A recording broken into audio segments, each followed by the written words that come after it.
And congratulations are in order this morning for a Fairfax farm named 2025 Vermont Dairy of the Year.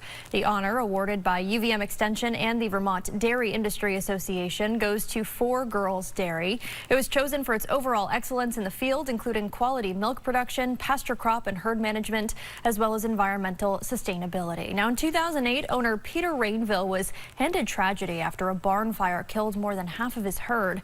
Instead of throwing in the towel, he built back stronger with a smaller herd and new technology. Rainville is also recognized for his work with neonicotinoid seed treatments, Ben & Jerry's Caring Dairy program, and solar.